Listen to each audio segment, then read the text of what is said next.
What's up, JFW family? Welcome back to the Channel 23 podcast. The purpose of this podcast is to reach out and touch the fleet, to engage and inform everyone with all things JFW. Welcome back, Jim and Super Dave.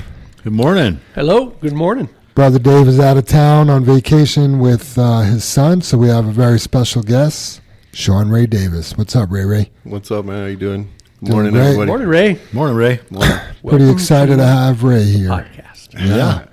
Only took you a year. Yeah, I've been stalling on bringing Ray on, but I'm pretty excited that you're here. It's going to be a great podcast, so. Look forward to it. Yep. We always kick things off with the Pledge of Allegiance, so here we go. I pledge allegiance to the flag of the United States of America and to the republic for which it stands, one nation, under God, indivisible, with liberty and justice for all. As a reminder, anything you hear on today's podcast is not the opinion of JFW. It's just the four men in this room's opinion. Episode 57 did pretty good. We had 352 downloads. That put us over 21,000 total downloads, and we now have 150 followers. I want to make some Channel 23 t-shirts. Yeah. I think that would be pretty cool. Yeah. You know? Yeah. I wonder how the bumper stickers will go. You know what? I mean, we won't know if we pick people up, but So I feel like our average is steady right around 350. I know, we Paco's wife, Lauren, that was a heavy hitter, and then it kind of went down a little bit, but I feel like it's level at 350 right now. I'm pretty comfortable saying that's our average. Yeah. So I think the bumper stickers may be adding to that. Where are we picking up followers? Why are more people listening? So, but they're not on all the trucks either, so I'm excited for them to be on all the trucks. Ray, you got a bumper sticker on your truck? I do have one. I think it should be bigger, though. Yeah. Heidi size. Yeah. yeah, I'm still impressed with the number, Jam, because we're 150 employees roughly, and we're double that. Right. So, I mean, even if it is their spouses or significant others, we're still that's a good number. And at 150 followers, I mean, obviously it's not everyone at JFW, but that's the number. I mean, Right. I was going to mention that because we're going to talk about it a little bit later, but there's people that don't work here anymore that listen to the podcast, and people that come and interview here and say, well, I've listened to your podcast, and out of nowhere. Shout out to Bree. We asked her, we did a culture interview this week, and we asked her how she ended up here, and she saw the truck, she did the research, she went to the website, saw the podcast, listened to an episode or two, and said, those guys are cool. Yeah, that was a good culture interview. Kind of made me feel good about selling us by the podcast. You know what I mean? It was doing what it's meant to do, I guess. Absolutely. Yeah. You may see a credit card charge, Jim, from Rocky Mountain Airport. I've hired one of those planes with the banners. Fly over the ones that I don't know how they stay in the air planes. Yeah. Looks like the banner's going to drag them right out of the sky. Right when that engine just like, wow. Yeah. All right. Well, it's time for the dad joke challenge, Ray. I know you've had a couple dad jokes. You've ran by a few people and you've been shot down. So hopefully you got one that is a dad joke, not a not a bar joke. All right. Well, you're the newbie, so kick it off. All right, so this one's for kind of Super, since I know he likes pirates so much. Aye. What kind of motorcycle does a pirate ride? A three-masted one. No. Oh, no. What? An Harley Davidson. Oh. I should have known that. and then I came with another one too for all the little ones, since my other one was too inappropriate for them. But I don't know if we did this one actually. No. What do Santa elves listen to while they make the toys for the kids? I don't know. Yeah. Rap music. No, I don't think we've done that one. That's a good one. That's a good one. Good. Yeah. Okay. Yeah. That's funny. Who's next? Well, I guess since you kind of picked on Dave there, Ray, I don't know if you've been following it, Dave, because I know you kind of check in on Elon Musk and Tesla and all that kind of stuff like that, and I know he bought Twitter, right? He's also looking at buying YouTube and Facebook. Wow. So and he's just going to call it you twit face. Oh man. Right on.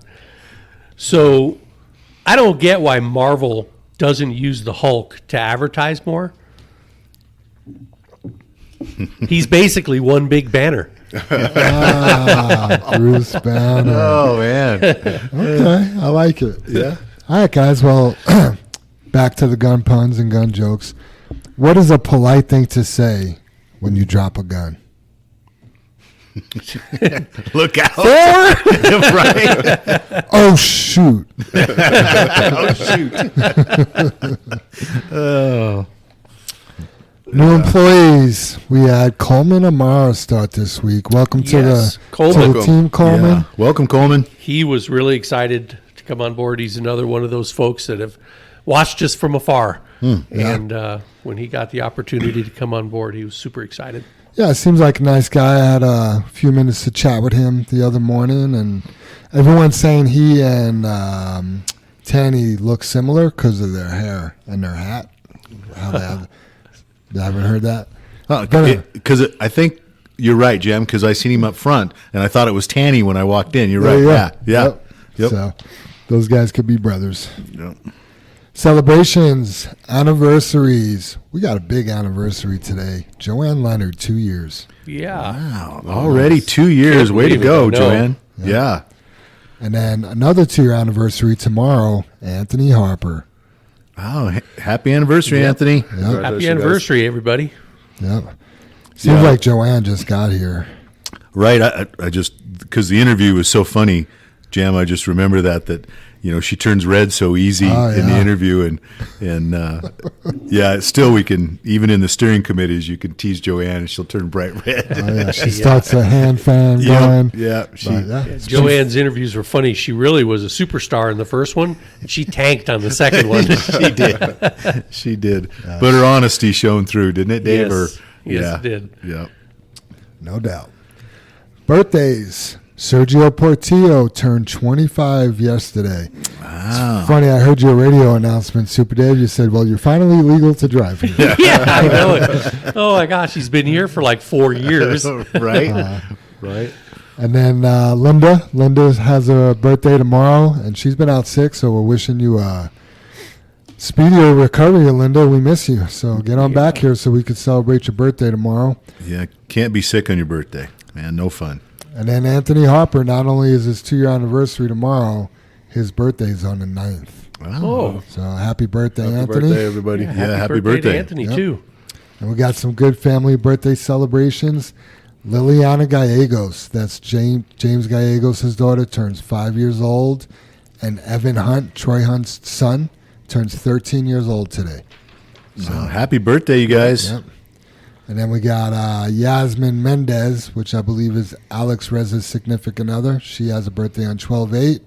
And then Yaciel Sanchez, which must be Gerardo's daughter, I want to say, is 2 years old on December 9th. So happy birthday. Yep, happy birthday, everybody. Happy birthday. Yep. Good December birthdays. Shout outs. I want to give my mom a shout out. My mom won the election. She is the president of her HOA at her condo complex.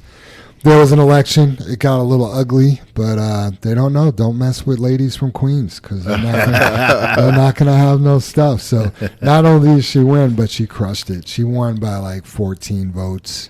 Yeah, she gotWeet. Yeah, she did really well. So I'm proud of you, Mom. Good job. The Yeah, next step, the Colorado congratulations. State House. Right? Congratulations. What's so?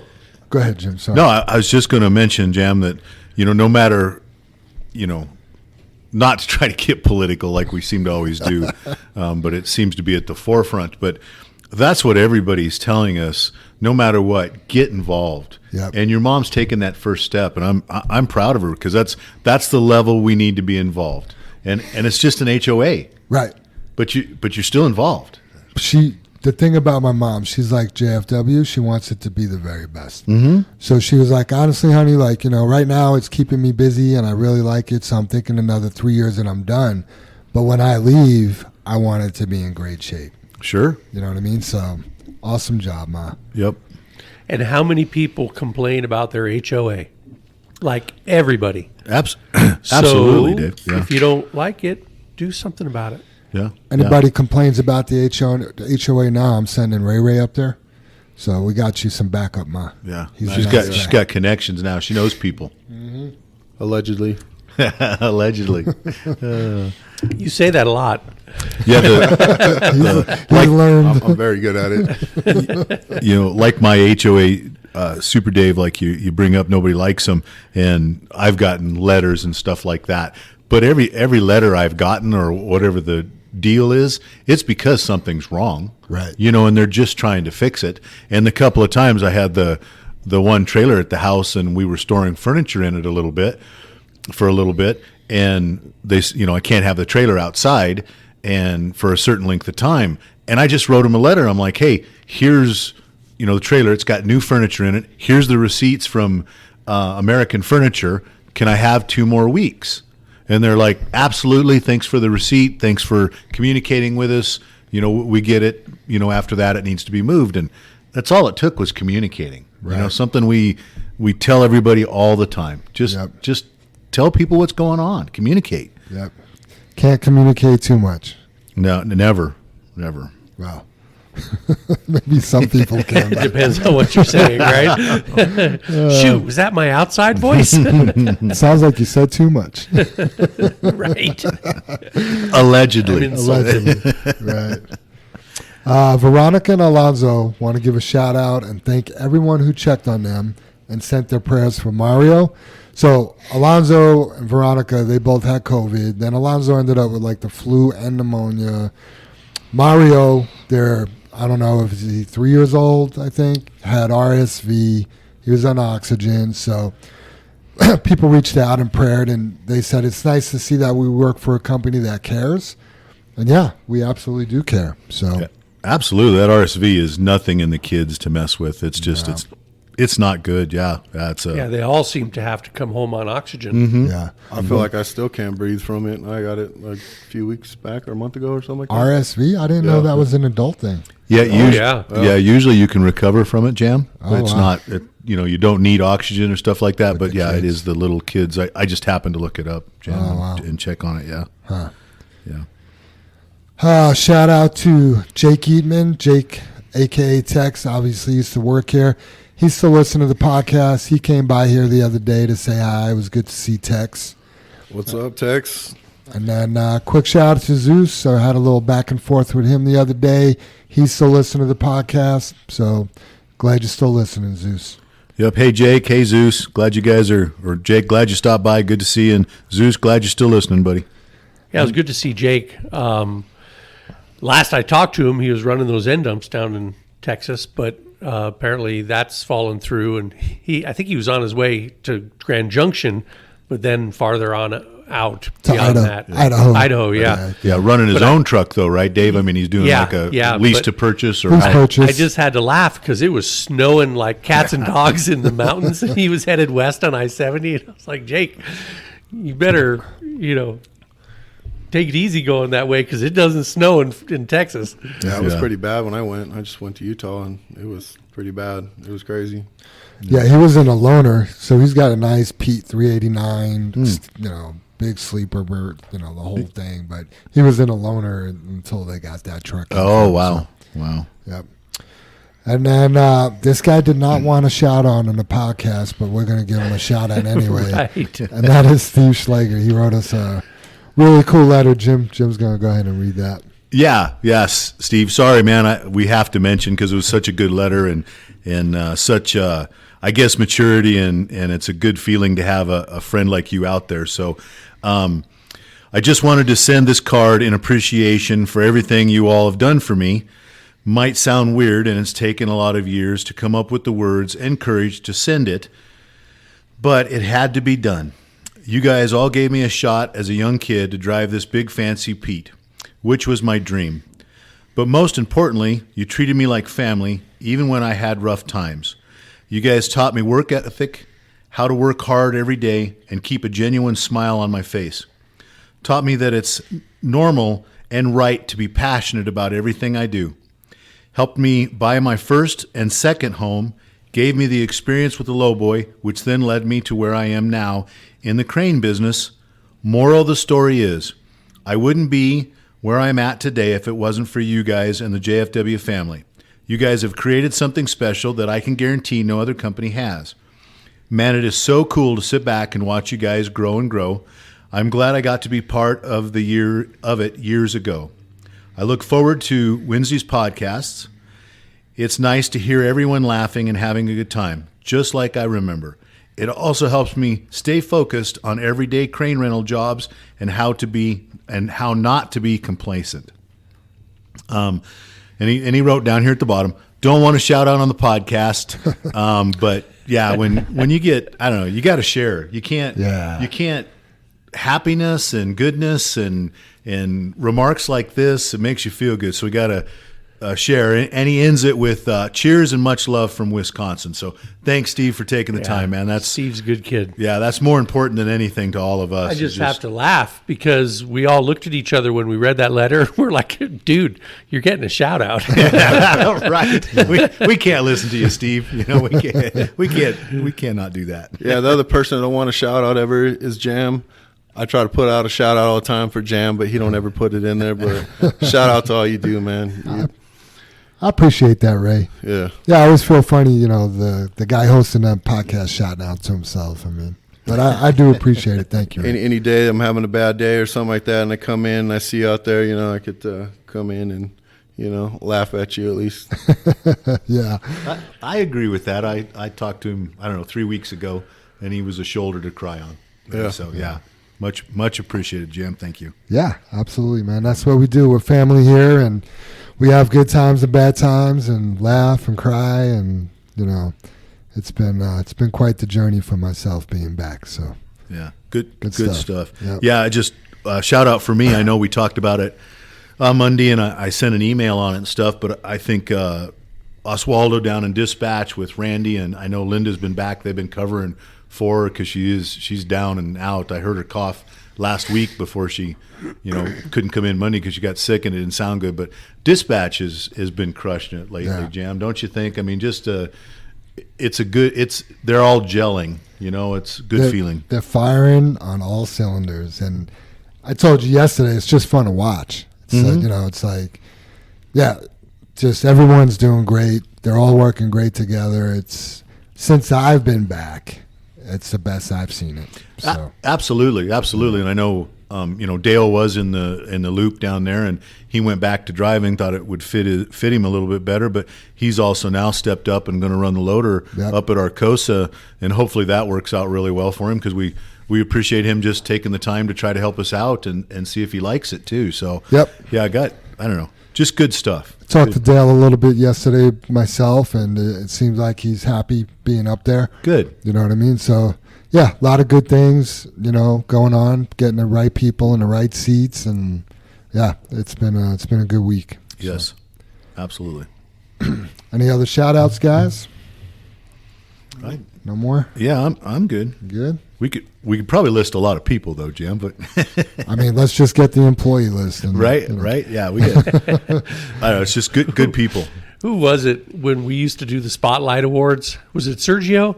And he would give a spot. Oh, it was Single Stack. Yeah. He would like want to give a spotlight to 40 people. Yeah. And we were like, Single Stack, you know, we can't do that. Yeah, and that's terrible, Dave, because Single Stack, rest in peace. Yeah. You know, he's that was passed a away. shocker when we heard about that. Yeah.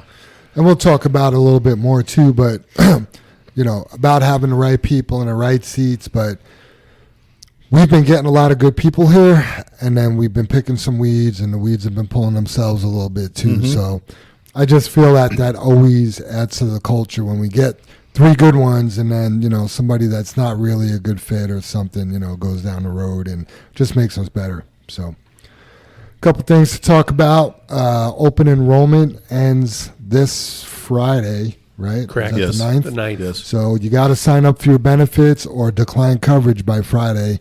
If you're having problems, please contact Joanne. She is your go-to person on that. Yeah, And- she helped me out a lot on mine. Oh, good, Ray. Good, Ray. And it is all, I think some of the prices are missing, so you might have questions, but it is all in Paycom. Fairly simple to do in Paycom. It just doesn't answer some of the questions you might have, Right. You know, and declining and doing different stuff like that. So just kind of work your way through Paycom, and if you have any questions, let us know. And I think the big thing is that, and hopefully I'm not wrong, but you just have to pick an insurance. I think you can make some other changes later if we need to once you pick it because you've gotten enrolled. Oh, gotcha. So I think, Jim. Okay, so you start off on the regular plan and you decided you want to buy up. You might be able to do that. I maybe, because I think the thing is you got to pick something, right? Right. I feel like the open enrollment deadline is this Friday. Yeah. But that's so they could get everything entered over at Kaiser and everything. So there may be some time for some changes and stuff. Yeah, I think we're ahead of it for a change a little bit so they can get their cards out. Everybody can, start. What do we got? 2 weeks, 2.5 weeks, and New Year. Yeah, that's crazy. Yeah, isn't that something? Right? Holy cow! 2022. 23 days. Yeah, sorry. See, I told you I can't get over that. It's a new year already. Yeah. Oh, that's awesome. Another exciting announcement. We started our toy drive. If everybody remembers last year, we had the tandem all decked out and decorated by Mikey. He did an amazing job on that, and I heard him. And the shop. The shop. Heard him talking about doing that again, and we've partnered up with Fox 31 and DR Horton. They're the ones that organize it, and we donate to them, and then I think it all goes to the Salvation Army. Absolutely, Jim. Yeah, that's where we delivered them last year, and I know there was an announcement set up. So next Thursday, you guys, we'll take the toys down to the Salvation Army, and so we also go around to the DR Horton locations, pick up all the toys that got donated at those different locations and put them all in the tandem, and then we'll take them down to the Salvation Army. So if you guys, please, only if you feel like it and you can, if you'd like to donate to the kids, we just doing it last year. It's a great cause. I wasn't there, but I know Dustin and Casey, when they were at the Salvation Army, they were just so excited to see the trucks and there was no kids as far as I know, but just the donation come in. It made the people there excited, and I that's just amazing. I've been thinking about it because they want us to do another quick TV spot. Kind of the question of last year, why would we do that and things like that? And I've been thinking about it is to me that gets us out in the public and kind of breaks down that stigma of the truck drivers and how much we care, but it's a bridge. It's a bridge to the public out there of what we're doing and what we enjoy doing. It's a bridge to, the kids. We can touch some kids and make their Christmas special. And I think that's important because all of us have to agree there's nothing like a kid on Christmas. True. I used to remember the Christmases I couldn't wait. It was just, just so excited, Yeah, sometimes we don't wait in my house. We just, here you go. Yeah, that's it. I guess that's, we talked this week a little bit more about stuff. That's when you're blessed, Jam, because I'm blessed enough in my life. Sometimes I don't have to wait for Christmas. I can just buy it. Now, right? When you were a kid, you had to wait. No, We were always able to open one present on Christmas Eve. Yeah. And then the rest you had to wait, and it was tough. Yeah. It was tough. Yeah, we did at the grandparents, Grandpa and Grandma, and then we'd do the family, the close family in the morning. Yep. So we got some gifts, both times. I remember, I think one of my favorite though, because it still comes up, you see people and what a collector it is, but Rock'em Sock'em Robots. Oh, yeah. I mean, me and my cousin, that when the head pops off, I mean, oh my God, did we play that for hours? I had the best of both worlds growing up because I grew up in a traditional, when I say traditional Jewish family, I mean, they weren't practicing, you know what I mean? But my mom remarried, and actually my biological father wasn't Jewish either, but so we would celebrate Hanukkah, which is 7 days, and you get a gift every day. And then Christmas came, and we'd have that too. You know what I mean? So, we have some neighbors across the street that do that. Yeah, so it was the best of both worlds. Now, one thing that's happened recently is getting married. I have in-laws and nephews and nieces, and Christmas is a bigger deal now. It's like kind of losing sight of what it's really all about. But anyway.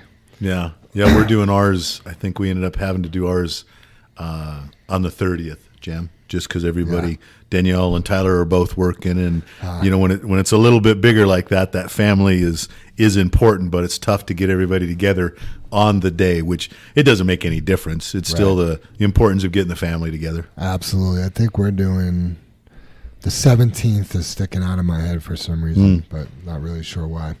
Speaking of Christmas, though, let's save the date for our Christmas party, right? It's not completely official. We got some things to iron out, but is it supposed to be the... It is the 30th. The That's 30th. what I was just saying for my Christmas party, but I think we're going to do it in the evening. But yeah, so save the date, just like a wedding, and like Jam said, not official, but we're going to try to do it at noon. We're going to have a lunch here on December 30th, and just shut down a little bit early and have everybody come over here to the yard and have a nice lunch, and everybody can get going right after that and have a good weekend.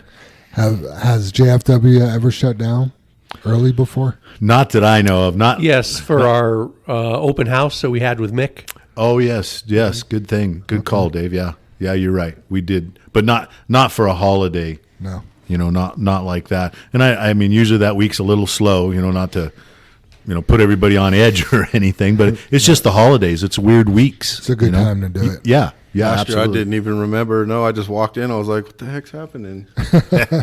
Oh, that morning. Yeah. That's funny.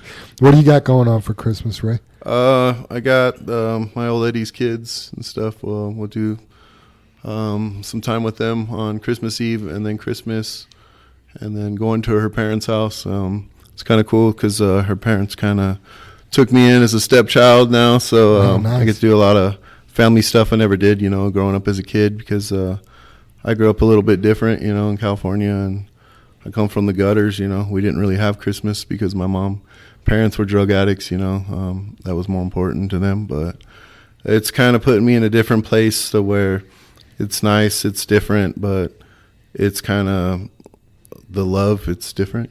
That's good. Yeah, That is It's awesome good. to hear. You deserve that. Yep. 100%. Yeah.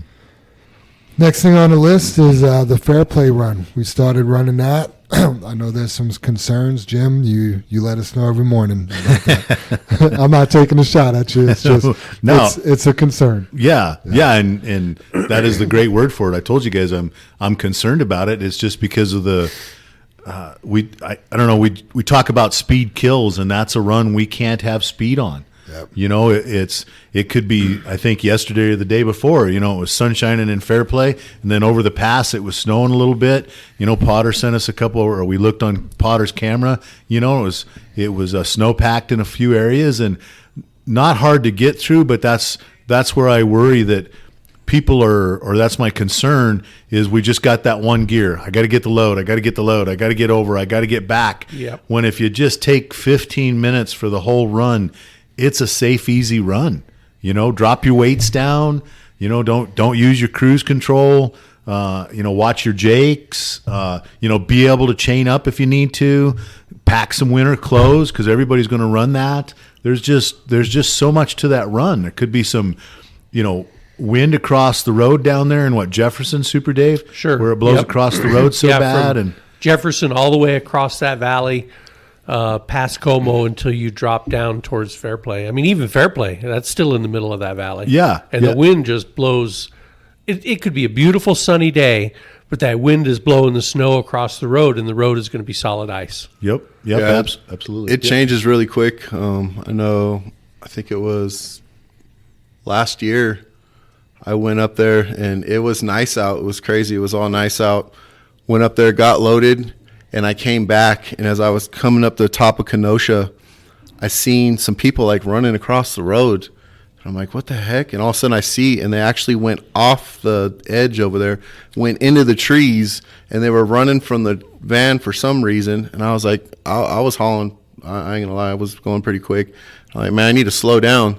So I started to try to slow it down. As I hit those brakes, my trailer started coming out from behind me, and I'm like, oh no. And so I kept on just kind of tapping them.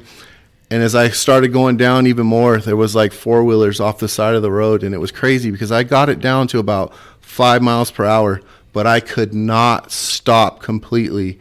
And I was scared, I ain't gonna lie. That's scary. And then I see, actually it was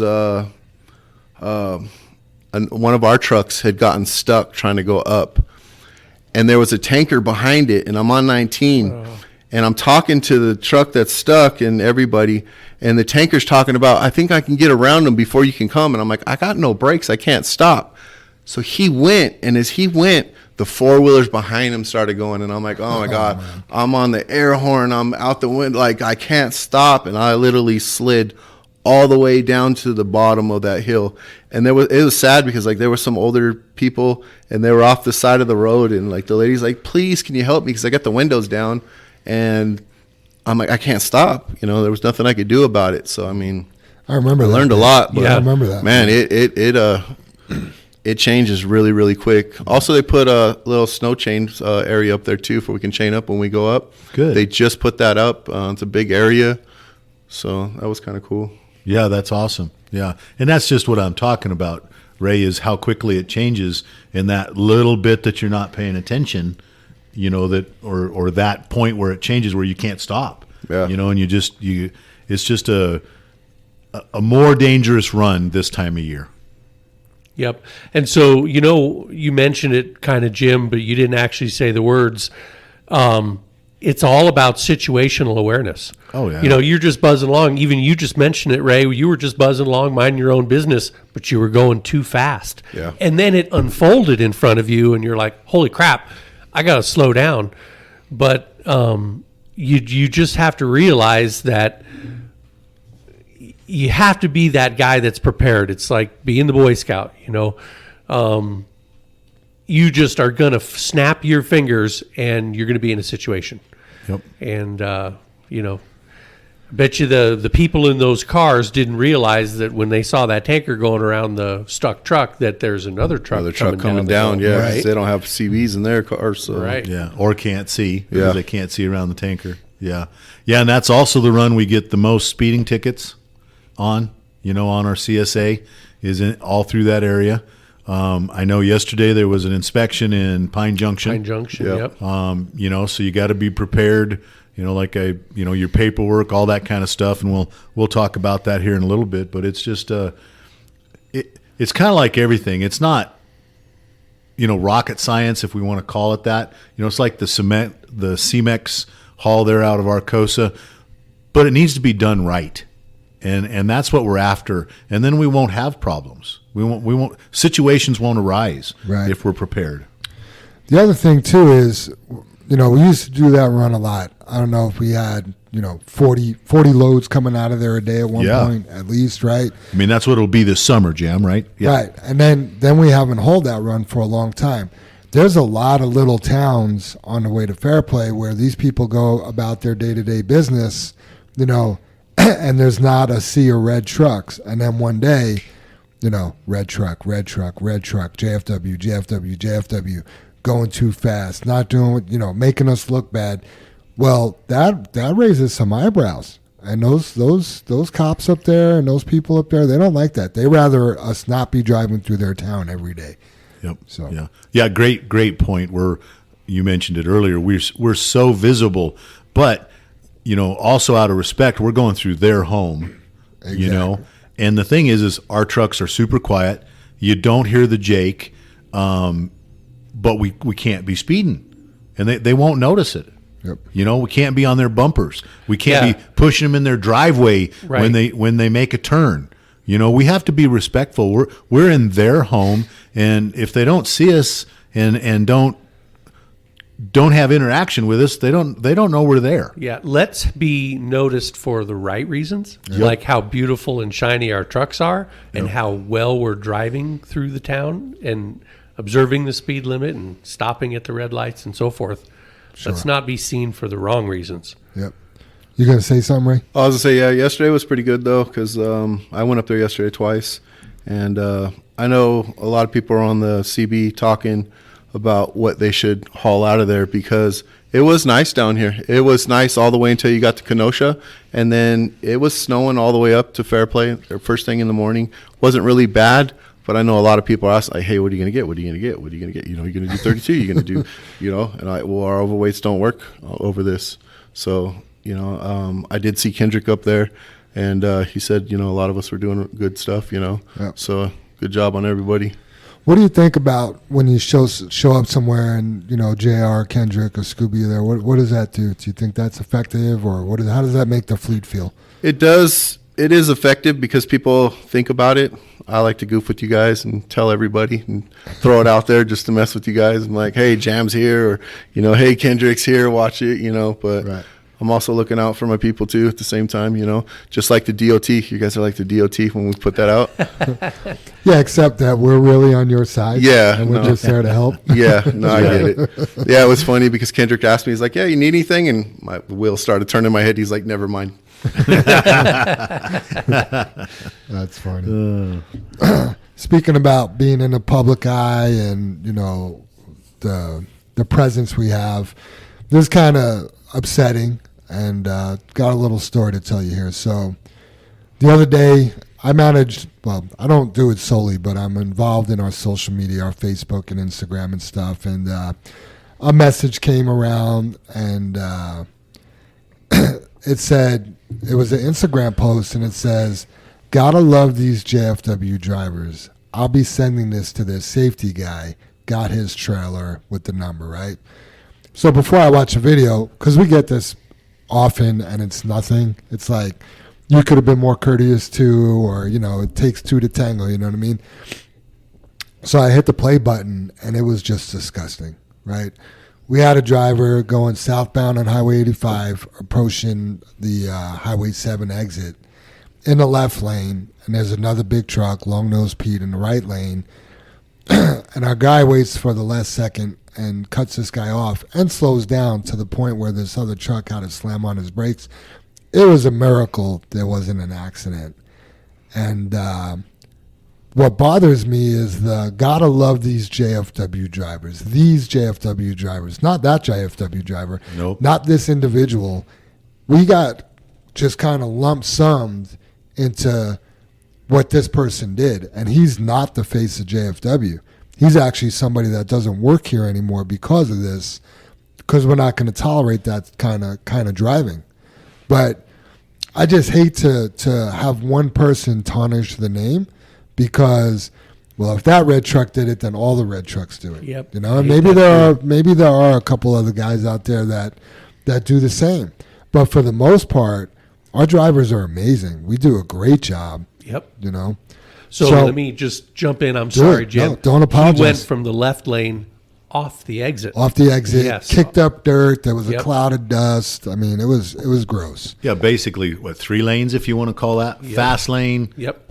Slow lane, exit ramp, and the what you saw talking about kicking up dirt is he hit the dirt spot between the off ramp and the slow lane and made that cut across the edge of the dirt. He couldn't even stay on the pavement. No. Because he was that late. Yeah, right. Yeah, and I mean the Instagram video is so much worse than our outward-facing camera in our truck. Right. I mean, it is just, oh my God, you guys, how that.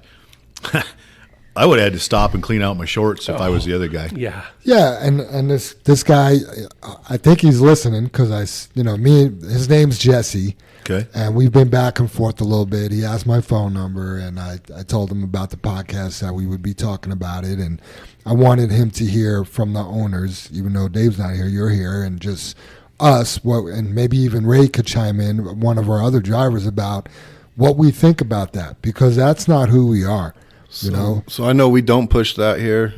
As me being a trainer, I had a situation recently where I had a trainee, and there was about 4 people trying to get on the on-ramp. We were in the right lane, and everybody just has to get in front of that big truck. Right.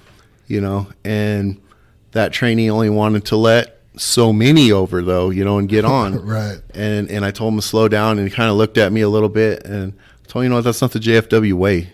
Right. We'll let them all on, because if you were to push one of those cars into the wall, or they push into us, right. We don't get paid by the hour. We get paid by the load.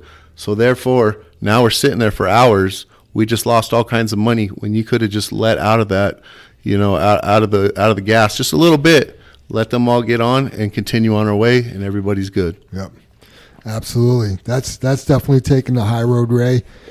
And it didn't really cost you any time. And instead of somebody looking up out their driver mirror and seeing a JFW logo of a truck that wouldn't let him in, they're seeing a JFW truck let him in. That's the reputation we want. Yeah. So long story short, this driver came in, parked his truck, and we let him go right there at a spot because we're just not going to have that. Can't have that. No, that's negligent. That's just, there's nothing good about it.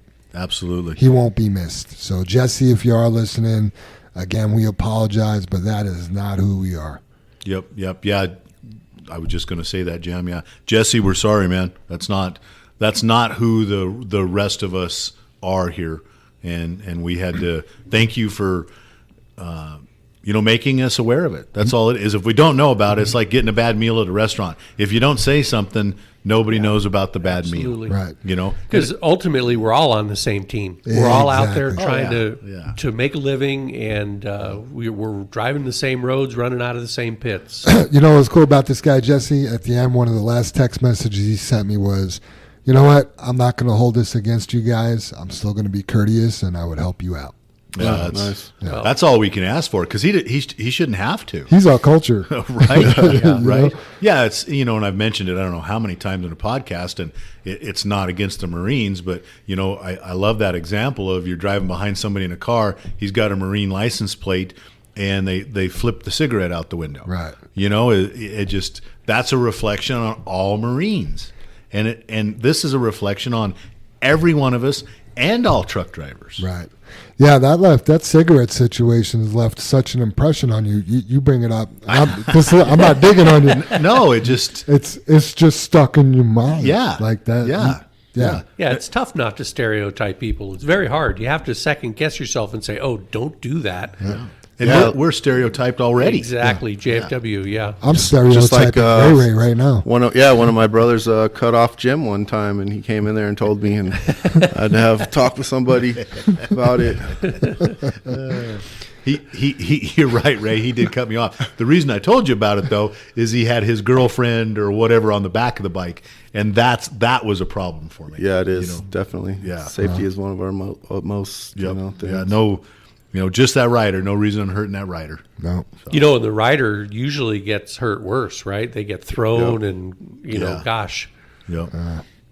It's a scary My thing. sister was a rider and took a digger on a motorcycle, and her boyfriend that was, driving, right, he was fine, but she messed up her leg really bad and cut her arm really bad, and because she went flying. I bet. And he was holding on the whole time. You know what I mean? Yeah. Right. Yeah. Makes sense. So we had another situation come up yesterday. Soup, you want to take this one? I feel like I'm just taking over this podcast today. Yeah. So, everybody has to pay attention to their license. Yes. Okay. It is your livelihood. It's how it's a privilege, right? You have a privilege to be able to drive a car or drive a big tractor trailer truck. Right.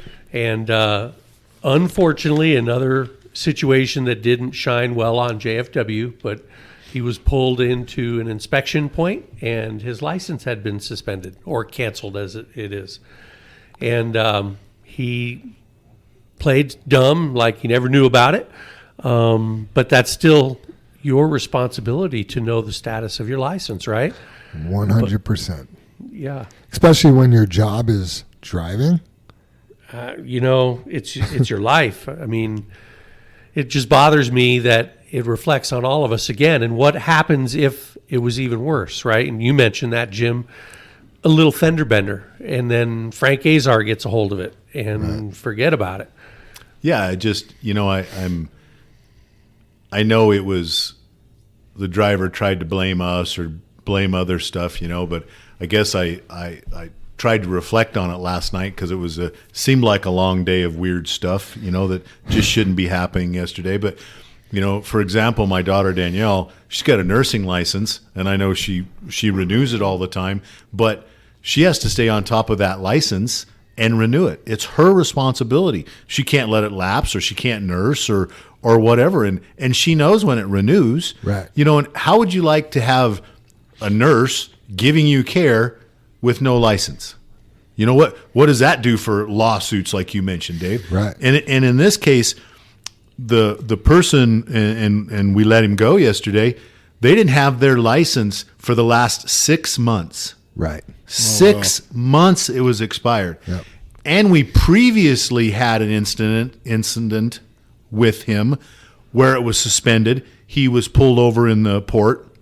We had to send a driver down to get him. Yep. And so now it's twice it's on our CSA. So if you have an understanding about anything, if you look any company up and think about JFW, you guys, so we have people driving here with no license. Let that soak in. Because what do you need to drive a truck? License.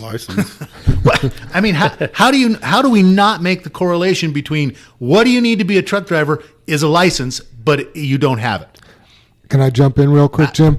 And Smash it if you want, Jim. It just makes my blood pressure go up. I just want you to breathe.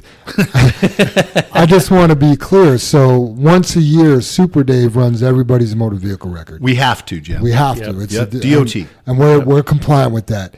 In November of last year or December last year, he had the problem.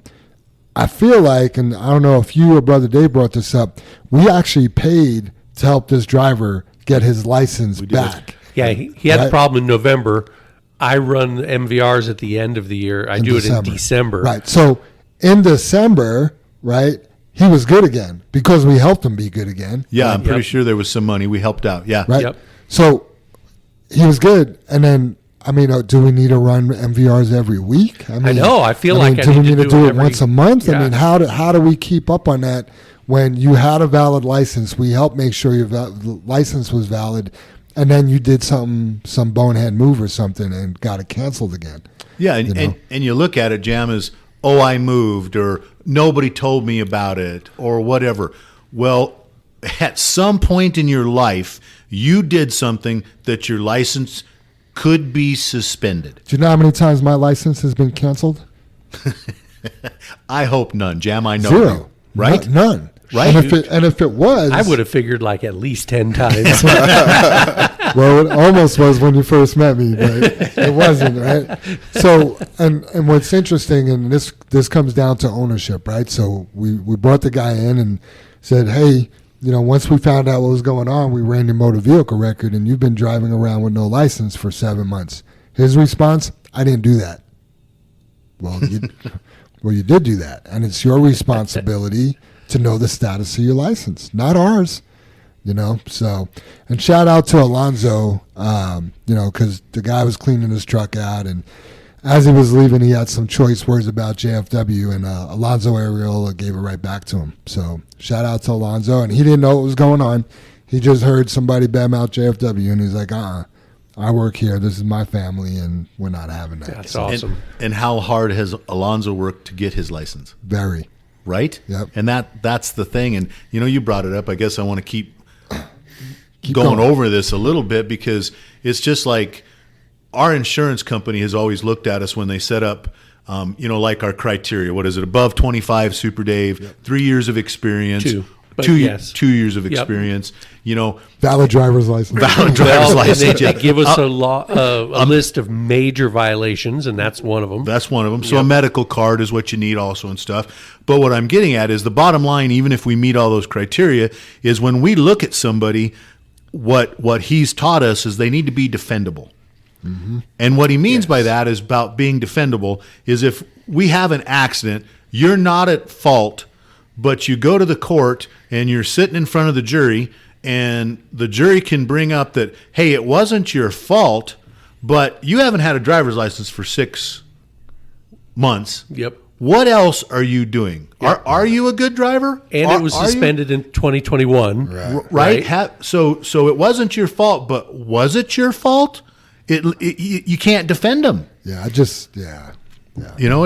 and I guess part of bringing it up in the podcast here is you guys got to pay attention to yourselves. It starts with taking care of yourselves. Right. I mean, I brought back up Steve's letter here, and he ends it here that in his crane rental jobs and how not to be complacent. Right. You can't be complacent.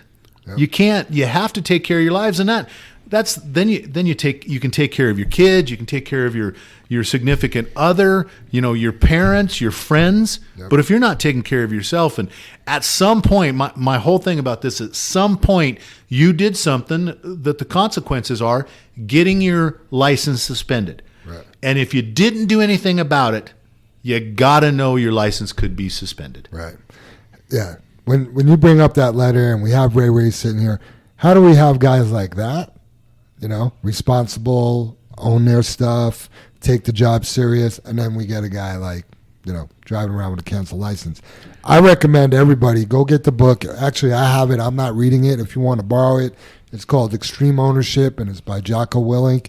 You are responsible for everything that happens in your world. And I'm not talking about if you got hit by a bus or, somebody got assaulted, or I'm talking about be responsible for your shit.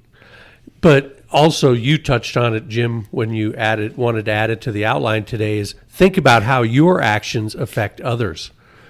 Oh, we lost loads. The customer was hurt. Sorry, Dave, not to interrupt you, but we had to send 2 drivers after them. They got pulled off their routes. And what if we messed with their hard drive or their hard wire? That hard wire. There's a hard wire here? They're hard wire just to go up and help that other driver out. Is that like out. A landline? Right? And I mean, yeah, Dave, I apologize for stealing your thought, but it just, and then even if you weren't notified because you've moved a couple of times, there's the key there is if I move, I want to tell everybody that I've moved because you know what? I bet I got a bill someplace that's going to come to me for something I had done that I want to make sure is paid. Yeah. And so, where's the responsibility?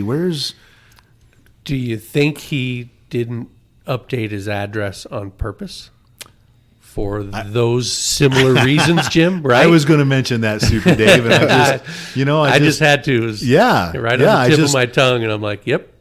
And the thing is, too, me and Brother Dave were just talking last week and I talked to Joanne a little bit about it, and I think I mentioned it in the steering committee. So we love to talk about, hitting the gate. And we've been through that gate 5,000 times, right? And we just hit it once. That's really pretty damn good, right? That's like, wow, whatever the percentage is. But the thing is if we accept hitting that gate once, when me and Brother Dave were talking about it, where's our bar? What's the standard? What is the standard? Yep. Because it's okay to hit it once? Nope. No, it's not. In this case, okay, we worked with the person, you messed up, you didn't have a license, we got it all done, you got it all done, and then it happens again? Where is that person's bar? Right. His bar is not the standard of Ray sitting next to me when he trains. Not you, Jam, not Super Dave, not the other people that work here that he could have affected every one of their jobs by having an accident and then not having a license. Yep. So, there's my soapbox. Yeah, and you can't be shocked. You work for a company where your job is to drive. You don't have a license. How could you be shocked that you're terminated? Yeah. I mean, I would have come in here at the end of the day and go, oh my God, I effed up. I am sorry. I don't know what, I guess I'm not paying attention to the mail. I'm not doing something. Right. What do I need to do? I'll get it fixed. I'll do whatever. I mean, that's ownership, Jim. Yeah. Sure. Yeah. And we very well could have gotten a call from the insurance company that said, hey, we're not going to insure this driver anymore. He's excluded. He's excluded, right? Yeah. Yeah, it's probably after getting this and this violation, we probably couldn't have had him as a driver anyway, Super Dave, absolutely. just like you're saying. Yep. Which is totally out of ours. But I guess the reason, correct me if I'm wrong, Jam, Super Dave, Ray, I don't care, chime in there, that the reason we're talking about this stuff is we're trying to set our bar, right?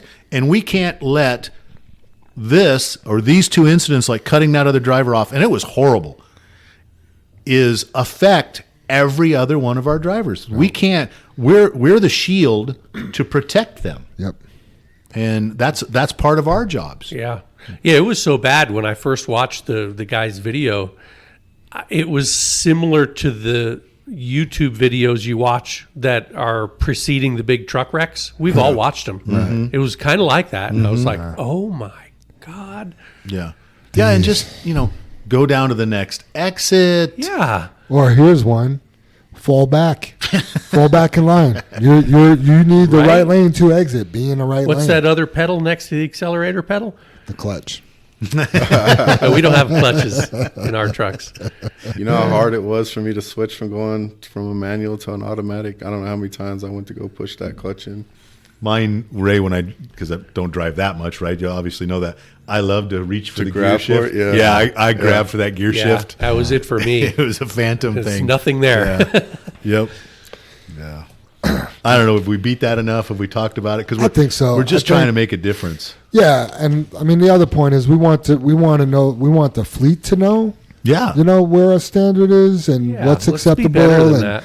hey, we're not going to have these guys that aren't taking care of that stuff run next to you who is. So, and we want the public to know. We want guys like Jesse to know who we are. So, Yeah. And again, we're trying to protect everybody, Jam. yeah.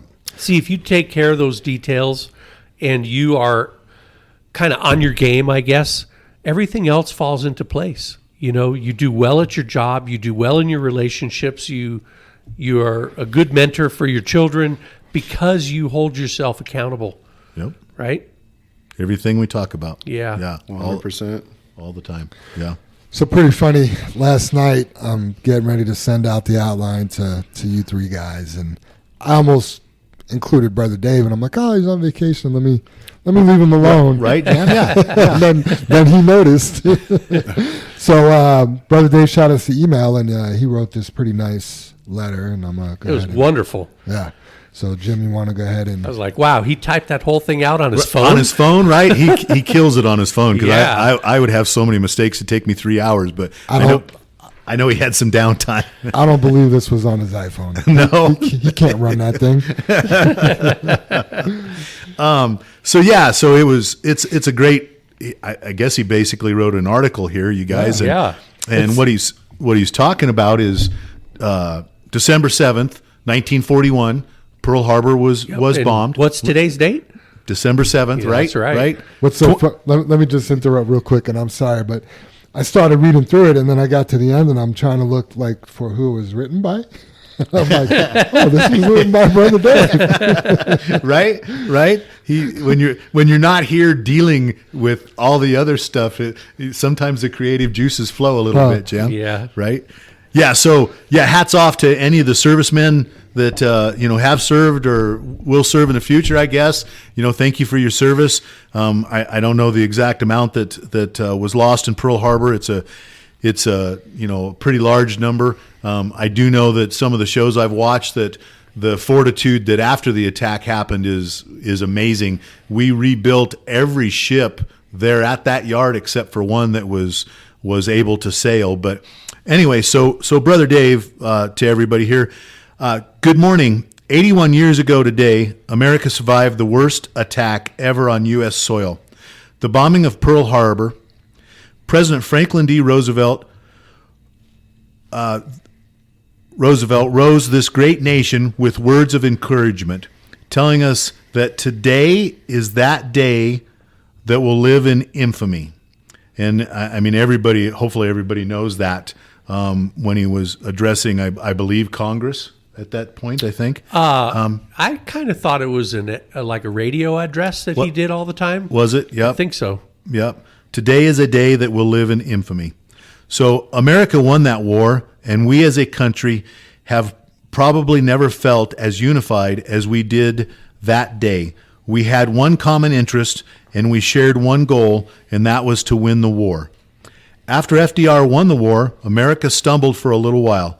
Under the leadership of Harry S. Truman, America had to find another way to bounce back after giving 100% of our effort to retain our freedoms for America.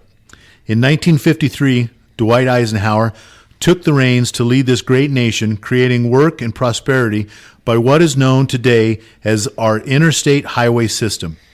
As you all know, here in Colorado, we go west on I-70, and we get the pleasure of traveling through what we call the Eisenhower Tunnel, to head as far west as the coast of California if we want.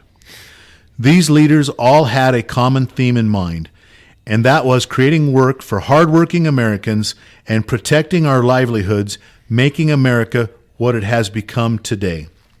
Now fast forward, that will soon be 70 years in a couple of months at the beginning of 2023, and I have the worst feeling that I've ever had in my life as I see our local governments, our city governments, our state agencies, and our federal governments doing 100% opposite of what these great leaders did 70 years ago.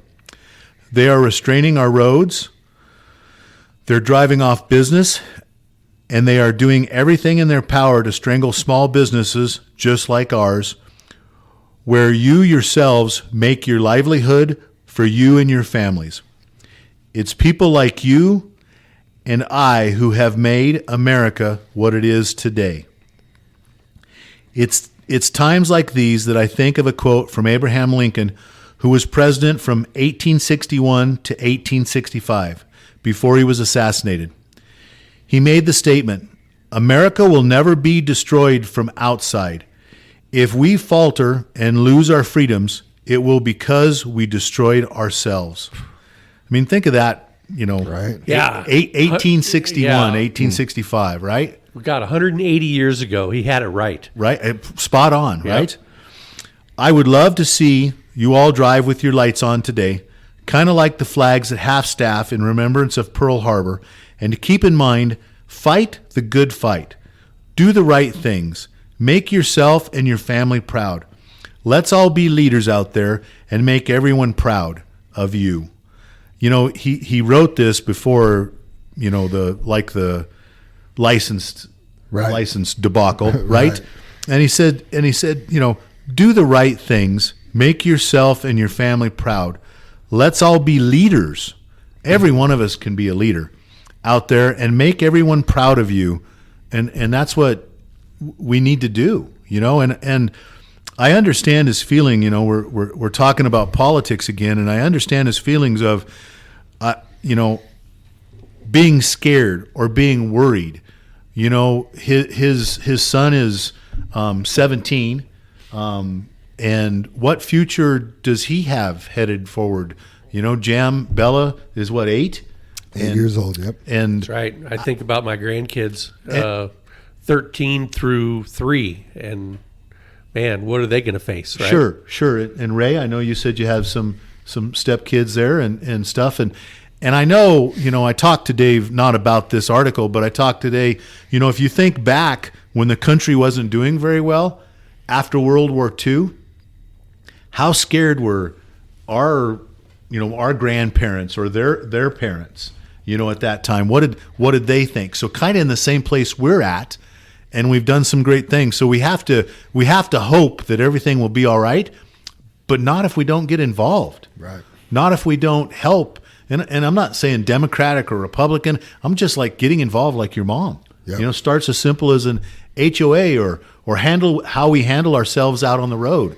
They don't, the powers that be in Colorado, they don't want us to travel anymore, you guys. They don't want more miles. Travel by car. Yeah. Not on car. They don't want us traveling more miles in Colorado. When this state is an amazing state, it should be traveled every place. Well, I'll tell you what, we're I want to say the 7th or 8th largest state. We're over 1 million square miles. How can you not drive your car?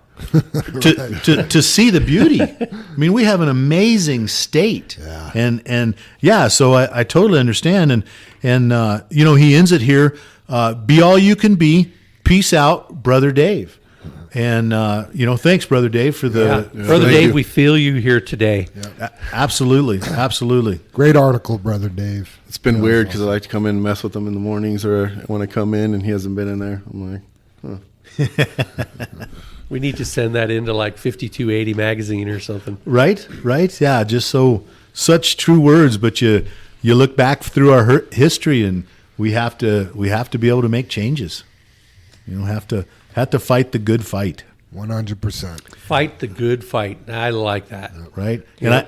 And I have to mention, you guys, and I did mention it this morning, and again, not to get off in the weeds, and Super Dave, I think you started to watch it or have watched it all, but the reason Japan bombed Pearl Harbor was we were having negotiations over oil and the supply to oil. Absolutely. And if you watch, I think it was on Netflix, could have been something else, but it is called Pearl Harbor, and they go through a lot of that stuff, and they look at how the negotiations over oil fell through. If I look at the parallels from there to now, we are on that same track, with Russia and the Europe and our oil problems and things like that. What if Putin just gets a wild hair? Honestly, you guys? We have never been closer to World War III as we are today. Yeah, I mean, over the same problems we went to Isn't war. that something? Yeah, right. It's scary. So yeah. Hope that never happens. Yep. Yep. So reintroducing Ray, or Sean Ray Davis. Ray's been here over 3 years. He runs an end dump, but he's run bulker. He's ran a water tanker. He's ran rubble trucks. He's ran our tandem. He's on the snow crew. He's run the skid steer. He's run the backhoe. He's a trainer. I've already mentioned that. No, I didn't. But he's also done this all accident free. So great job, Ray. Yes. That says a lot. How do you stay accident free?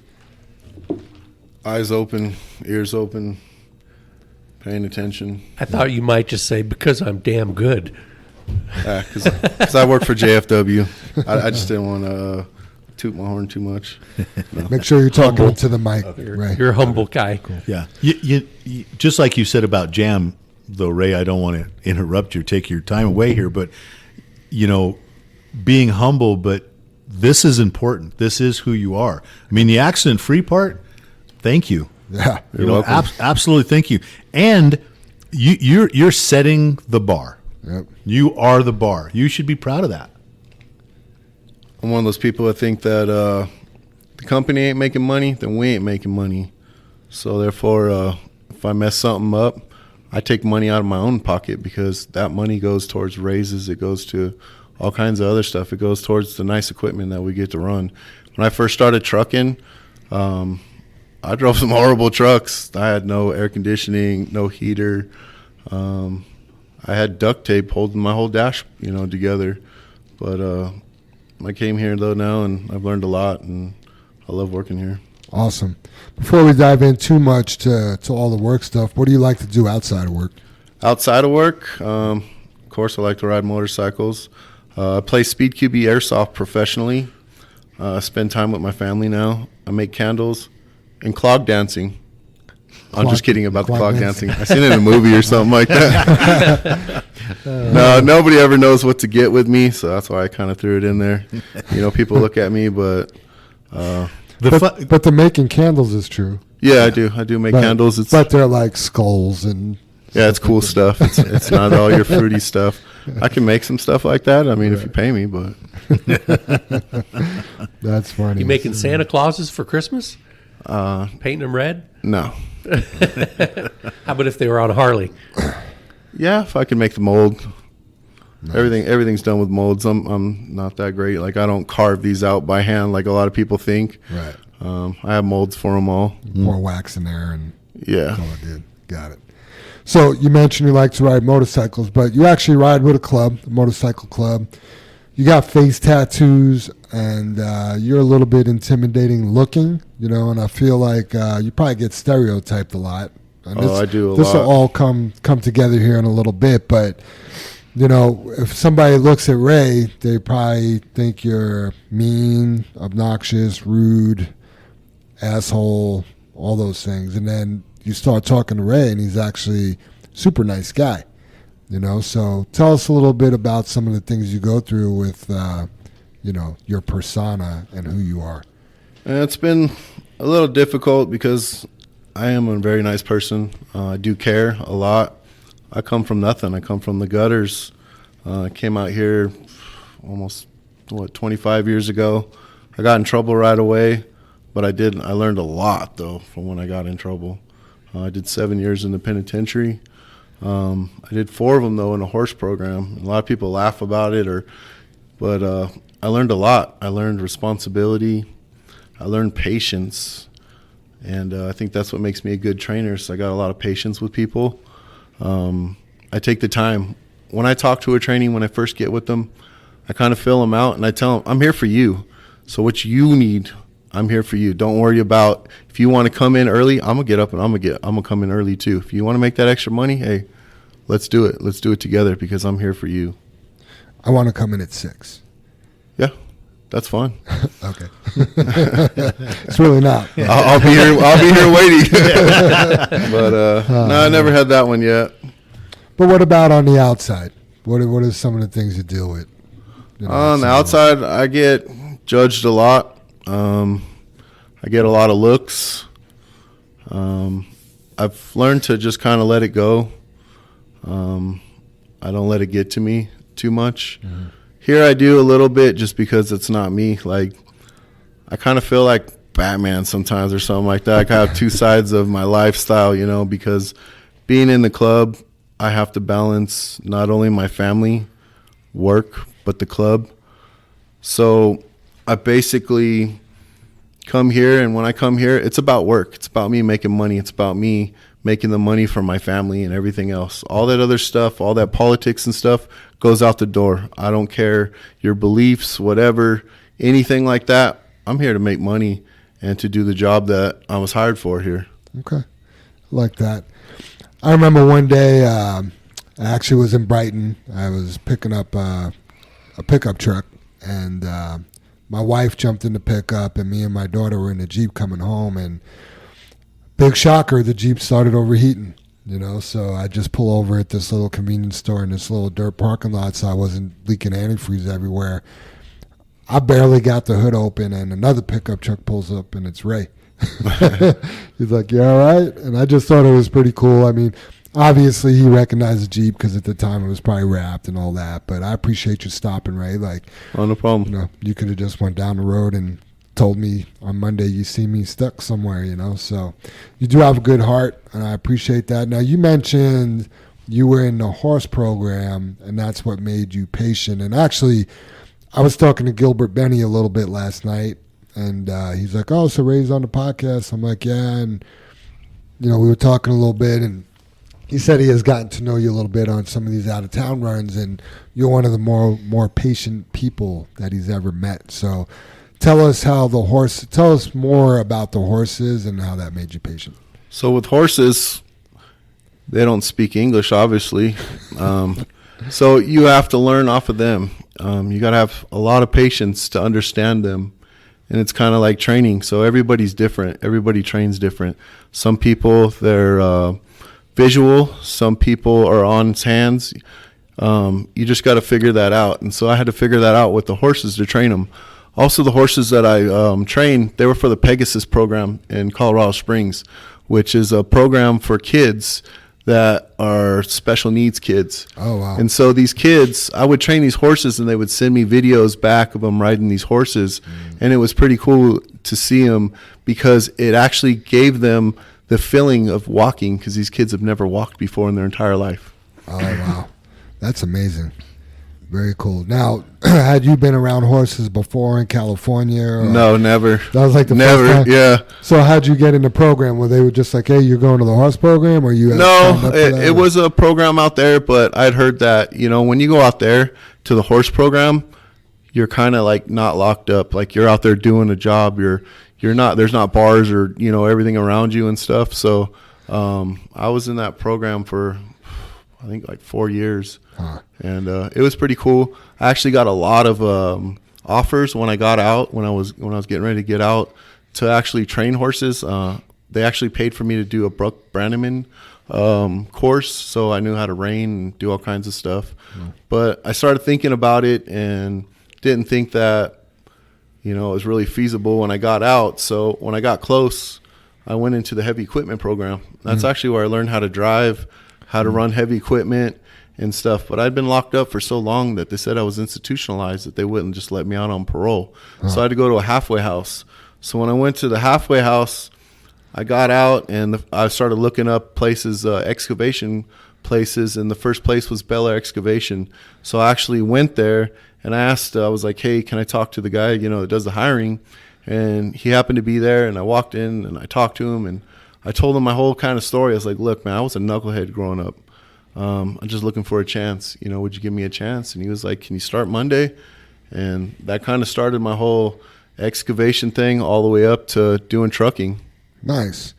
Yeah, I remember a little similar thing. I don't think you really told me you're a knucklehead, but I think I was your point of contact, and I remember you coming in and checking JFW. I think I did your interview and all that stuff. Yeah. And you had a bad deal at the place you were coming from where they had you in some unsafe electrical situations. Yeah, I used to be manager of all trucking and all of heavy equipment, and I run the roll-off company, so I did 2 companies at once there, but we had an unfortunate thing happen.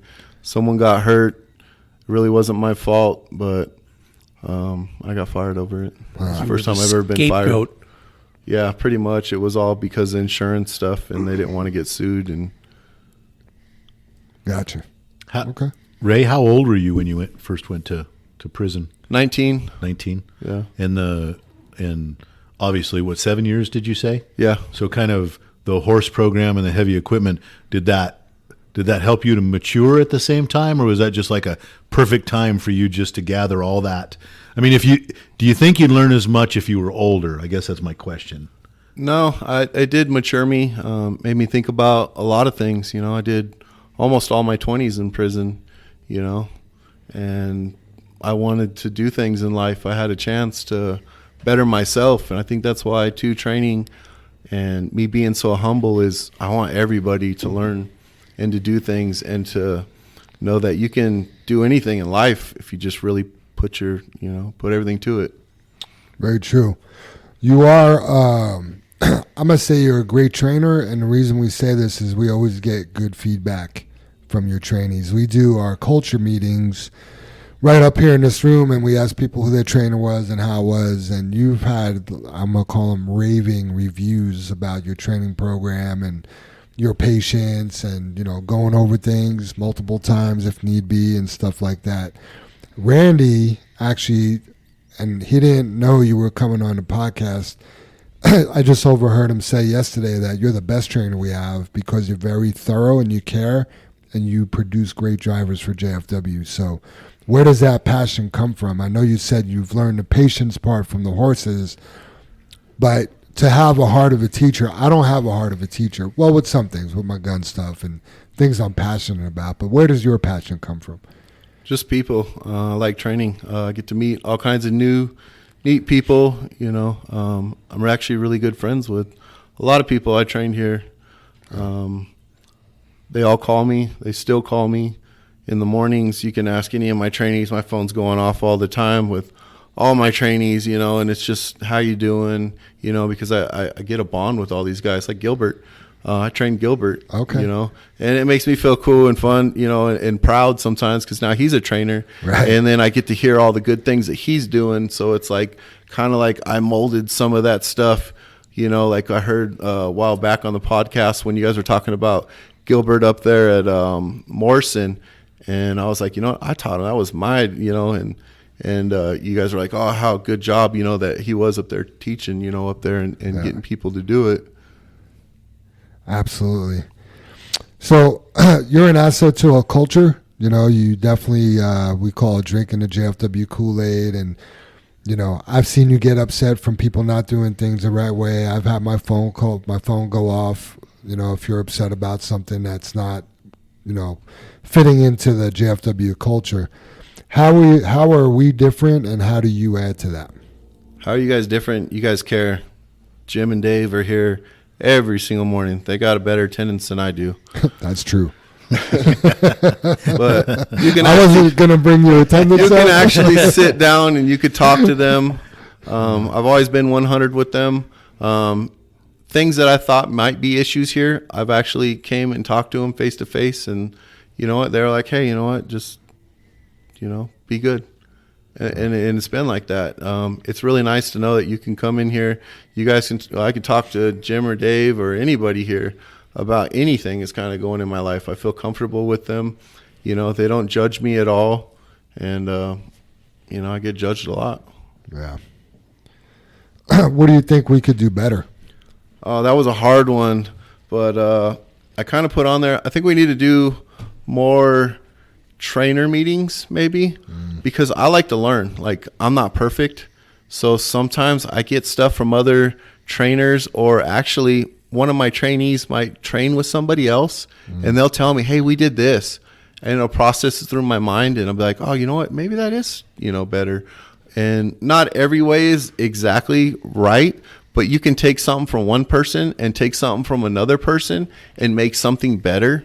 Yeah. And I just feel like you can always be better at whatever you're doing. Okay. So true, Ray. We got any trainer meetings coming up? Probably just need to get with JR because I know I've heard that. We do the yearly one at the end of the year usually, but we usually do one in the wintertime where we're a little slower. We can, we're not so pressed to have you guys training new drivers, and then all the drivers out there hauling loads. So we usually do something in the winter. We should put it together. Would you want to organize and get something set up? I could work on that. Yeah, I could do that. Okay. That sounds good. I like that. Mm-hmm. What's the most important thing to you right now in your life and at work? In my life right now is my family. Just being a good person, I've, like I said, I come from the gutters. I wasn't always a good person in life. So the things that I do good now, it makes me feel better. Makes me feel like maybe I'm giving back now and stuff. So it's just really being a good person and just working hard, no matter what it is. Whether it's working at work, being, a step parent, or just being with my significant other, Just, how old are the kids? So Mila is going to be 8. Ariana is 12. She's about to be 13, going on 50. And Frankie, he is 13. And they're really, really good kids. Nice. I forgot that our daughters met, and I was upset with my daughter that day. I was like, "What? You too cool, or what's going on?" But yeah, they're about the same age, and I know because she's my stepdaughter as well. Yeah. And parenting, it's tough, man, and it's scary. And she's a good kid too, but she's 8 going on 30. Yeah, and that's how Mila is too. She's super, super smart for how old she is. She's a firecracker, that's for sure. Yep. Shout out to Mila, Frankie, and what was the other one? And Ariana. Yeah. Good names. I like it. Awesome. Where do you see yourself here in the next 5 years, Ray? Doing the same thing, probably. Or do you see yourself here at JFW in the I next do. 5 years? I've been asked many, many times to start my own thing. Someone buy me a truck. We're going to make all this money. But honestly, here, it's easy. All I got to do really is just show up to work and do my job. They actually care. I do know a bunch of people that have tried to start their own thing, and they're not doing too well. Yeah. Also, the few years that I've been here, everybody comes back. Or they talk about coming back. A lot of people do. Like Rob Curley talks about coming back sometimes, Yeah. Well, I don't plan on going nowhere. He should have never left twice. Right. 3 times. He's been. 3 times, is it? Yeah, 3 times. Right. Yeah, he'd have a good position here. He would. If he was a lot of good stuff.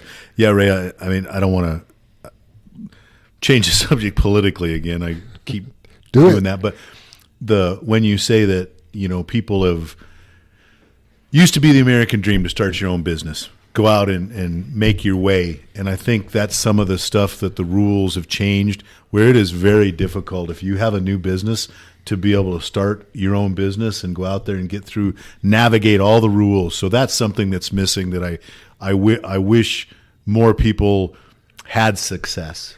Yeah. So what I'm hearing is we'd love for Ray to work here forever, but we also wish there was better opportunities if he did want to go out on his own. Ray, did you know in Colorado that if you own a small business, you got to be able to provide a 401k to your people? Yes. That's just happening. It's just my lady just started a little cleaning business, and it is expensive. I think we're paying $5,000 a month just for insurance stuff, and it's just her and her family really and stuff. Like we really but it is expensive. A lot of people don't know too, all the DOT stuff. So I used to run a company where I had to do all the DOT stuff. I had to do all the maintenance stuff and keep up on that. It is a whole nother job just to do all that stuff. Yeah. And here, the hardest part is getting out of your truck, getting in the trailer and pushing out maybe a 5 gallon, bucket of some material. Right. Like this end dumping is so easy. Like everybody's all scared of it when they first come or they talk about it or think about it. But honestly, it's way better than doing flatbed where you got to throw chains. I've used to do towing, so I used to I've moved equipment and all kinds of other stuff. Like it sucks getting out there throwing those chains all the time and having to strap down. Here, you get loaded, you close the tarp and you go. You got to pull a button, like a knob. Like it is super, super easy. Yeah. You've made it that though, Ray. I mean, it truly takes that individual. We talk about it. You've heard it in the podcast. We have some guys come in here that look like they just showed up. They're so fresh. Right. Other people, it's a little tough. Looks like they ran a marathon. Right. It's a long day for them. And, I think everybody gets, like you said, gets better as they do it. So all those people, hopefully, they find success in how they're running with us during the day. Yeah. Ray, we're going to just open up the floor for discussion about anything else you want to talk about before we move on. I know you have a safety topic of tire pressure, but anything else? Not really, no. No? I don't think so. Checking your notes? Gone through a lot. Okay, well, let's talk about tire pressure then. All right, so tire pressure. We have amazing trucks and amazing equipment here. Yes, not everything works perfect on these trucks, but it does tell you when you have a low tire. And I know that a lot of the sensors in a lot of the trucks are been failing or we can't get parts for them and stuff. But get out and check them anyways because I would say probably 80% of the time that truck's actually right. Yeah, I agree with you, Ray. I think that's true. I mean, or it's a false reading for a little bit and it corrects itself. Right. And I know you guys, everybody's heard it, but the biggest danger to tires is low air pressure because that creates heat. And heat hurts rubber. That's all there is to it. Yeah. It's 10 degrees for every 1 pound. Yep. Yeah. So it's on a good hot day around here, it's lots of heat, tremendous amount of heat. I guess I'd add, don't rely on your tire pressure monitors. Get out and bump your tires or, post-trip and bump them and pre-trip and bump them. That'll save most of it. And then if you get an alert during the day, or spend the $15 and get an air gauge and check it. Borrow one from the shop for free before you leave if you need to. Yeah. So. Yeah, very true, Ray. Good topic. Because always important. A lot of people don't know, but I mean, you guys are always on it on the radios. Check your tires, bump your tires. It was cold out. Your truck's been sitting and stuff. But it's crazy to hear how many people. Oh, I got a flat tire all of a sudden, I didn't do it. Yeah. Yeah, it doesn't make sense. It's kind of like, my driver's license was expired. I didn't know it. I didn't do it. And if the company ain't making money, we're not making money. I don't know how much I could stress that because I guarantee it, if we were to save a whole bunch more money on tires, I bet you they'd give that money back to us. I can guarantee that, Ray. I mean, that's one thing that Dave and myself have tried all, even my dad and mom when they were more running the company is you got to put back in the company, Ray, or you can't be successful. And, sometimes you have the money and sometimes you don't. And I know we were just harping on the low tires. The bulkers, they're in a hurry to change trailers and get their loads in. And I know they've missed some trailers because the trailers sit there quite a bit. Mm-hmm. And, so it could be as easy as a valve stem just leaking. But if you miss it, you miss it. And you blow a tire, and those guys have been running, into Wyoming and, was down to Pueblo and all that kind of stuff. So, yeah, so important. Absolutely. Yeah, time's money. We don't get paid by the hour, so just do your job. Yep. All right, we got a new subject on the podcast, and this is courtesy of Chris Beeman. It's called Tips and Tricks. Who wants to take this one? Yeah, I can take it, Jam. Sweet. Chris is always, I know everybody teases him about being Google and stuff, and he comes up with different facts and stuff like that. But that's a guy that, like Ray, has been really successful with us because he figures things out, he checks things out, and one of the things he brought up the other day and said maybe we could do a topic like this is tips and tricks, and he was talking about 270. 270 most of the time is jacked up. It's sitting still.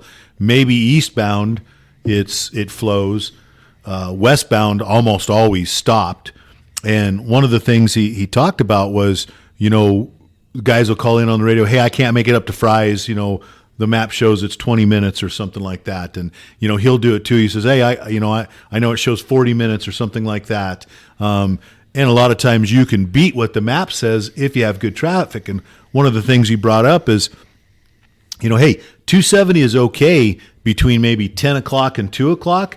But if you're going to run through there at 3 or 4 o'clock, check what the maps say. Check for accidents. Help yourselves out. That it's not going to be okay probably at that time of day. And think about, look in advance. Like you said, Dave, be proactive, not reactive. Being stuck in the traffic is reactive. And sometimes, even myself, even if it's the same amount of time, as long as I'm rolling, it feels pretty good. Sitting still just kind of sucks, no matter what. So, yeah, I think his tip for this week, and, hopefully guys can call it in, is, if you're going to go out in 270 and it's in the end of the day, check the maps, make sure everything's flowing good. And to me, that goes for any place, I-25, 470, whatever. Yeah, and 70's been running a lot better now with that new widening part too. Sure. So you can always go around it. Yep. Yeah, I mean, like we'd hear the guys in the morning, hey, it's not open yet at 5 o'clock. It's not open at, 10 after 5, or they're just picked up or traffic stopped. And then, 10 minutes later, somebody go, hey, they picked up all the cones. It's flowing just fine. Myself, when that was going over there on I-70, like last month or the month before, I just wouldn't have went that way, Ray. Yeah, it's like when we used to have the safety meetings before we had these podcasts and everybody leave at once, or you try to get on 270 after, about 6 o'clock. It was a mess, so you can always just go left and go down Quebec and go the back way to get to Fort Lupton or wherever you're going. Yep, exactly. And it's not, 5 minutes difference, Yeah. Soup, you ready to hit us? I am. We touched on it a little bit ago, and I just think it's so important in any situation to be aware. We've preached situational awareness for, 20 years or more, but it's so important, whether you're at work or whether you're taking care of your children or no matter what you're doing, being aware may sound simple, but it's an integral part of building relationships, doing your job, and being just plain successful.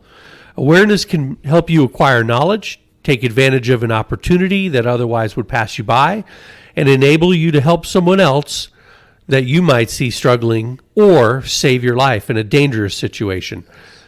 The simplest acts are often missed because we are simply too busy to pay attention to anything going on around us, especially if it seems like it doesn't directly impact us.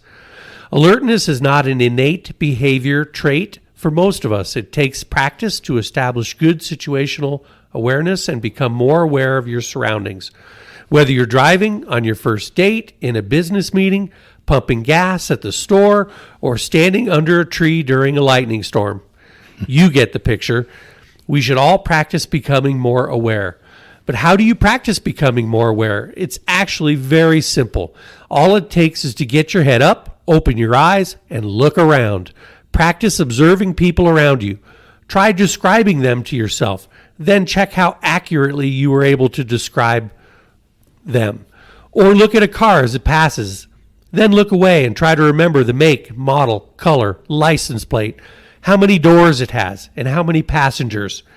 And here are some other things you can try. Slow down. People are constantly focused on task completion rather than experiencing the effort and action of what you're doing. Be mindful and present in the moment. And I got to stop here. That directly relates to our Fair Play run. Mm-hmm. Don't focus on task completion. Focus on getting down that hill safely, right? Yep. The task will end up being there. Yeah. Look around before you act. This may seem useless, but once again, your observations are recorded in your head and patterns will be created. Just look around. Look for the new. Pay attention to things that you haven't seen before. Don't just recognize the familiar. Connect the patterns. Part of the reason why observant people are more effective at what they do and in their life is their ability to see patterns. Identify these things and avoid negative or dangerous situations and act on positive or beneficial patterns. Your observations are more powerful than you think, and all you have to do in order to grow is pay attention and look.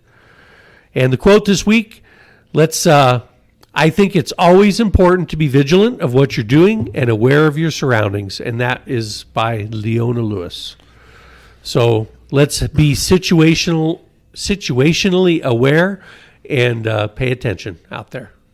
Always. Great high road hauling, Super Dave. Yeah, thank you, Super Dave. I love that topic. And as you were talking about, I was like, yeah, it could save your life. And then you said it could even save your life. So. Honestly, very much. And I don't know, how many accidents do you read about in the news, and you can directly attribute that to poor situational awareness?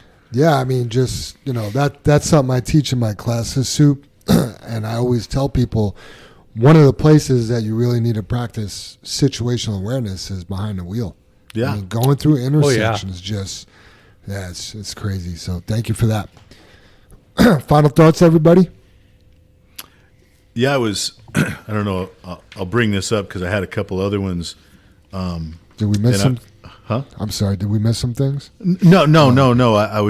I had something else written down and I didn't write this one down, but I was like, I'll just ask you guys that. So I don't know how many of you guys make peanut butter and jelly sandwiches, or how many times you spread jelly on a sandwich or something, or bread or something. But when you're putting that jam on stuff, do you usually get it on you? I mean, how many times you stick in your hand in the jar, right? And it ends up on your fingertip or the knife or something like that, right? So I seen this quote and I just thought I thought I'd ask because to set it up this way, but it said jam is like happiness. Right. And I thought of you, Jam, because it was just cute the way that worked out, because you can't have happiness or practice happiness or have some jam without ending up getting some on you. That's the reason jams, like happiness. So that was one of the quotes.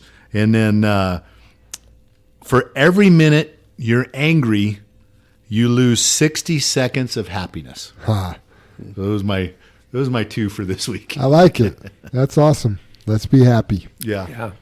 Life is too short to go through it angry, isn't it? Right. Absolutely. Right. And then you look at that, Dave, and I'm like, oh, I'm angry, but I just lost 60 seconds of happiness. But it's so hard to think about that in the moment when you're pissed. Yep. Yeah. And then just one other thing on my thing, the couple of guys we talked about losing their job. I'm not going to apologize for what we did, or having to, let them go, but I wish them the best. Absolutely. I wish them good luck. And I don't know if that message is gotten across here, but I hope this helps maybe change some situations for them for the best. I mean, Ray, I don't want to compare that to this because it's so much important, but you actually did some things wrong. You went to jail and you learned from it, and you came out just such a better man. And I'm so proud to have you here as part of the company. And I'm hoping this down moment for these gentlemen changes something. So I wish them the best. Yeah, hopefully it's a pivotal moment for them where they redirect their lives. Yeah. So. Yeah, because the one gentleman, he can't go get a job right now. No. Not unless he does it illegally. Right. And what a shame if he tricks another company. Yep.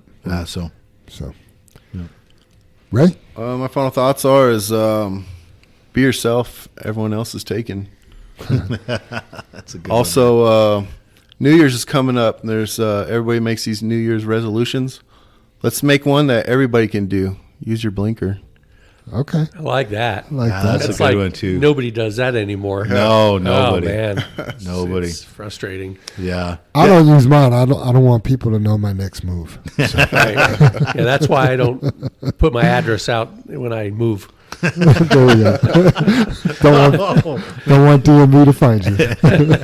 Right. Or any of my bills. That is one thing, Ray, on Shots driving. fired. Exactly. Is to when people are getting on like the on-ramp, it's not like I don't try to practice to let them on because we got to, practice what we preach. But it is so much easier for me to let them on when they do use their turn signal. Right. Yeah. It's just like, hey, he wants on. When we all know without the turn signal, they want on anyway, but what a ass. Or the funny part is you got someone that wants to get over, but they will not turn the blinker on. Right? And you're just waiting and waiting, but you don't want to let them over because they won't do it. Yeah, because we're that good, Ray. Yeah. We know you want over. Yeah. Yeah.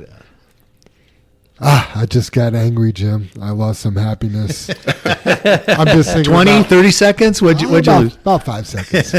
Not even. But I just think about when you're merging on and somebody speeds up not to let you over. Yeah. And then they're just in traffic right in front of you. It's like, get over yourself. So, you got final thoughts? Yeah, I just wanted to thank you, Ray, for coming on today. Oh, thank you I for think having you're me. a great guy, and you are a great example to people about success, about perseverance, about all the things that people should try to be. And I want to say thank you for coming on, and thank you for being here at JFW and being a friend. Thank you for letting me be here. Give me the chance. Been trying to have you on this podcast for over a year, Ray, and I'm glad you finally said yes. My